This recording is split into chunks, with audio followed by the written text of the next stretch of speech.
How's it going? So if you are new to Blender, you may not have heard of a concept called recursive subdivision. And the best way to explain it is this is what it looks like. It does this. You start with the basic concept, you cut all your faces in half, subdivide half of them, and then every time you repeat that, it does that more in this really interesting pattern. Now, that's really cool, but the thing is, especially if you're new to 3D, what do you actually do with it? What is a creative, interesting application for recursive subdivision? Last week, I started digging into creative application for it, created these two animations where you can use recursive subdivision to stylize noise textures. And also in geometry nodes, you can kind of create this interesting city and use some textures and make some really interesting stuff. Those two tutorials are exclusively available on Patreon, but today we are going to be making this render right here. So it's going to teach you recursive subdivision. It's also going to teach you a bunch of other stuff in geometry nodes and shading as well. So it's a really well-rounded tutorial. And with the knowledge, you can also make some other interesting things like this render here. Same information, just a different model. I also created a YouTube playlist that has tons of other creators' take on recursive subdivision. Some of them are very similar, but all of them have different little tweaks and different tricks. So if you really want to expand your knowledge on recursive subdivision, I would watch all of these videos. Some are in older versions, but still you can apply that knowledge and make some really cool art. So don't just watch my videos, check out the whole community. If you want to get the project file for this tutorial, it is available on Patreon along with those two tutorials that I mentioned and everything else that I've ever posted on Patreon. So if you want to check that out, that is linked in the description. With that being said, let's get into this tutorial. So we are going to be in Blender 5.0 for this tutorial, but I do believe some slightly older versions can work, but I'd say just rule of thumb, update your Blender. Let's go ahead and open up a plane, and we're going to head straight into geometry nodes, and let's click new. So let's create the very basic system of how to create recursive subdivision. Let's delete the input. I'm going to hit Shift A and get a repeat zone. We'll plug that repeat right in here, and then we'll get I'm going to hit Shift A, search grid, and we'll plug a grid into the geometry. Now we have a grid. I'm going to scale it up to a size of 10. And right up here, I'm going to go here to the wireframe view. So right now we can see we have 4 faces. I want to be able to access half of them and subdivide them. So what we'll do is we're going to get a separate geometry node. We're going to go ahead and say I want to separate the faces. I want to get a random value node, and I want to set that to Boolean, and that just means we get a single slider set to 0.5, which means we are going to separate, plugging into this selection, half of them. Now 2 of them are gone. I'm going to hit G and give myself some space. Let's get a join geometry node, plug it here, and then plug this here, and that is going to get those 2 faces back, but now we have access to those 2. So if we get a subdivide mesh node and subdivide just one of them, you can now see it can be subdivided. Now I'm just going to give it a subdivision level of 1. So now we created this whole system. So now every time we click on the interactions node, it will subdivide all of these really awesome faces, and you get recursive subdivision. Let's go ahead and add some objects to this and start to actually use this in a creative way rather than just looking at faces and going, that looks cool. What do I do with it? So what I want to do, I'm going to hit Shift A. I'm going to go ahead and get a cube. I'm going to zoom in, go here to the modifiers and get a bevel node. I'm going to go here to modifiers, click search and type in bevel, and we're going to get a bevel modifier. Give it 3 segments and then bring it down to something right about there. It really doesn't matter. You can make your bevel as big as you want. And then I'm going to go ahead and right up here in the outliner, just hide the cube. So let's click back on the plane and let's do a mesh. Let's Shift A, search mesh to points. That's going to convert the mesh to points, but we want to say the faces, because what I want is these faces to turn into a point. If you have it on the default vertices, it's going to put a vertice on basically the cross sections, and that's not going to work for us. So we need to make it faces. Let's go ahead now, get a instance on points node, plug it here, and right up here in the outliner, click and drag the cube straight into geometry nodes and use geometry in the instance, and is now going to instance a cube on all of those points. Here is the biggest problem with this system. If I go ahead and scale them down, notice how they need to be variable scales in order for this to actually look cool. So how do we do that? It's going to be with a face area node, but we added this mesh to points node, so it kind of destroys a little bit of data we need to be able to use the face area and plug it into scale. It breaks, as you can see when we plug it. So I need some data to still be alive, basically. So if I go ahead and get a capture attribute, basically, if this mesh to points was not used, I could just plug face area right into scale because the information will still have not been destroyed. So we need to capture how this guy would act before we add this. So plug the capture attribute here, plug the area into here, and now what we can do, I'm gonna go ahead and actually minimize the object info, highlight these guys and hit G and move them up. So we've plugged him into here. If we plug him into scale, it's now going to work, but we need a few nodes. So I'm gonna type in the search, power. We're gonna get a math node set to power. I'm gonna go ahead and just duplicate this power node and switch it to multiply. And now it is going to work. My thing is I want them all to stay flat. You can see like the bigger cubes are taller, the smaller cubes are shorter. I want to be able to control that. So if we get a combine XYZ node, and we plug it right after the multiply, and I'm just going to plug it into all of these, and the Z, we can just move it up. So now we have full control over the Z scale of all of these guys. And then the multiply, I'm just going to bring it down slightly so that we can see a slight gap between all of these, but they're all flat, which is exactly what we want. So we've now essentially created this tutorial. And if you were wanting to create this image here, this is how you would do it. But instead of cubes, you would use circles. It would be a much longer grid, but that is exactly how you would create that image using this information. Now what I want to do is create some depth. I want to also, every time we create a interaction here, it also duplicates this down a couple times each time. So how are we going to do that? We are going to have a repeat zone. So what I want to do, what I want is for every click, every click of these interactions, I want to duplicate 2 planes. So we can do that. A join geometry will do that for us. So I'm going to give my space and we're going to create that right here. So if I go ahead and get a join geometry, so we have our join geometry. From outside of the repeat, I'm going to plug him right here. And then very important, we need to put a set position node here, not on this one, but this one. So we're going to get a set position node. And then I'm actually going to bring it up on the Z. And now we have this. Now, when I was creating this design, this just wasn't high enough, but I didn't want, there was sort of this tension between how many interactions between the actual subdivision and how many are these duplicated. So I needed to create this system one more time. So we're going to do it again. We're going to tell it, we're going to do a join geometry, plug this from outside, and then we'll get a set position node, plug it there, and now it's going to double the height. So now we're done with the set position. So now every time we create these interactions, it's going to double the amount, which is super cool. We're going to go to the very end of the geometry nodes tree, and we're going to get a delete geometry, and I want to delete instances, which is why we're putting it after the instance on points. We're going to get a random value node set to Boolean and plug it right into selection. And now what we can do is we can actually randomly delete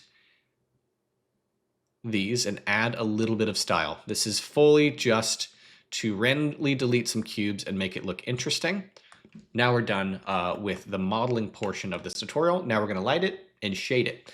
So to set up the shading, we need to do a few things. I want to create some random color in the shader. So we're going to get a store named attribute node. We're going to get another random value node. And on point, set it to instance because we want to create random colors on the instance. I'm just going to click R for the name and plug that into value. And we are going to be able to access this later in the shading. If you've never seen me do this before, I'll explain it once we start using it. Let's go ahead and get a set material node, plug it here. Right over here, we're just going to go ahead and create a new material, and you can name it if you want. I'm just going to go ahead and grab it. Now we can head into the shading workspace.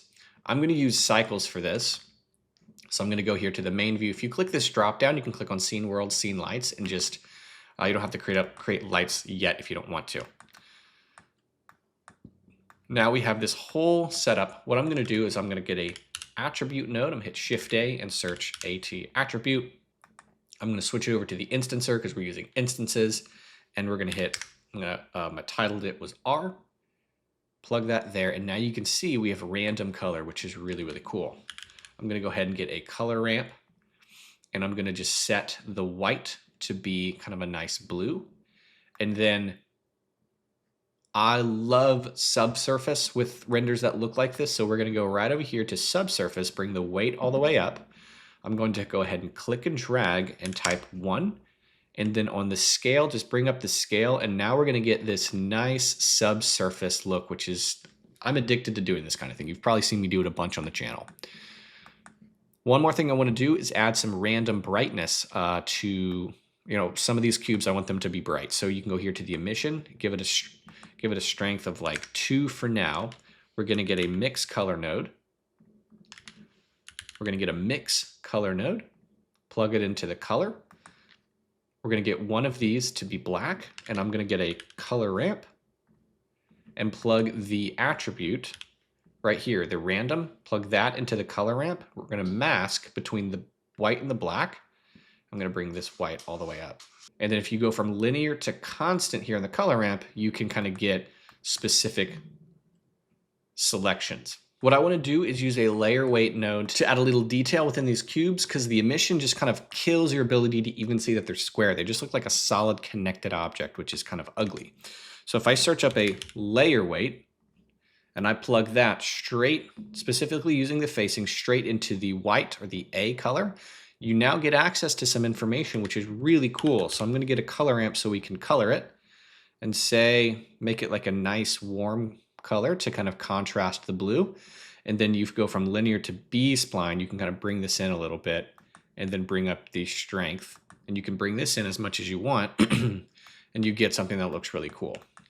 So what I'm gonna do now is go ahead and switch over to some lighting. So I'm gonna go here to the layout workspace, and I'm gonna select my kind of view here. I'm gonna hit Shift A and get a camera. I'm gonna hit Control Alt 0, snap it to view, and I want this to be orthographic because it will just look cooler. So if you have the camera and the outliner selected, click on the camera, click on perspective and go to orthographic, and now you'll have something that looks really cool right off the bat. I'm going to go ahead and zoom in my orthographic scale, something like this. And I kind of want to go back to geometry nodes and give myself a little bit more subdivision. So I'm going to go all the way back to the repeat zone and give myself 6 on the interactions. And yeah, okay, so that's a really good amount of detail. And then I'm going to go here to shading, and remember this drop down right up here? Click on Scene World, Scene Lights, we'll get the original lighting. And then I think there's too many glowing objects, so we'll do something like this. All right, let's go ahead, head back to layout, and add a light. So I want a light to be hitting the corner right here. So I'm gonna Shift A, light, area light, and then I'm gonna hit G and move it up. And I'm gonna have it hitting it at kind of an angle. Right here on the corner, I'm gonna hit R twice and rotate it. So there we go, we can see our area light. I'm gonna go here from square to disk. I'm gonna hit 0 to go back to the rendered view. And then I'm gonna get a render region. You don't have to do that if you don't want. I'm gonna get my power up, and then I'm gonna bring my spread down so we can kind of get this really nice vignette kind of action. In fact, this light needs to come up and back. So up and back, I'm gonna hit R twice and go right about here. So for me, I feel like I can see too much of the wall, which is making it hard for me to light this. So I'm gonna hit G and move my orthographic up so I can appreciate the flat portion of this scene a little bit more. In my original design, that's what I had done, which is why I'm struggling with the lighting. So we'll do that. And in this case, I can kind of bring it a little farther back and hit it at an angle like that. There we go. Like this. There we go. I can bring my spread probably up a little bit more. My world brightness can be brought down to black. And then I'm going to denoise it so we can see how this looks as kind of a final. So there we go. We have something that looks really, really cool. And then I'm gonna have a light kind of hit this side here. So I'm gonna get another light, get a point light, and hit G. I want a little bit of side lighting there. So if I bring up the brightness, it's gonna light it up down there as well. Not what I did in my original, but I'm just trying to work with what I have. So this is it. This is the design. I'm gonna go back to the shading workspace and bring up the strength of these guys a little bit. And then we can kind of play with the layer weight settings until we like it, and maybe make this closer to a white color. Something like that. And now we have our final image. I'm gonna go ahead and render this and we can check it out. So my render settings here on the camera icon is just gonna be 1920 by 1080. And then I'm gonna give myself 300 samples and let's see how it looks. There we go. Honestly, it looks freaking awesome. I love it. Maybe tweak your lighting a little bit, make it a little bit more interesting. One thing that we can do is we can go back into the shading, get a bump node, plug that bump into the normal. I'm gonna give myself a little space. We're gonna get a Voronoi texture, go from F1 to smooth F1. I'll hit Control T, or get a mapping node and texture coordinate and plug the object into the vector, and then hit this eyedropper and click that. That's gonna make sure that it distributes properly. Plug color into height, give yourself a distance of 1. So now we can see all that working. And then bring your smoothness down, bring your randomness down so it's cubes, and then bring your smoothness down so you get a couple of these cubes. Bring up your scale a little bit. And if you want, you can get a color ramp and bring in the color ramp to remove some of the cubes. So if I make the distance, so if I bring my filter width really high, if I bring the color ramp down, it starts to remove cubes and then you just get random cubes on that and it looks really cool. I'm bringing my filter width down a little bit.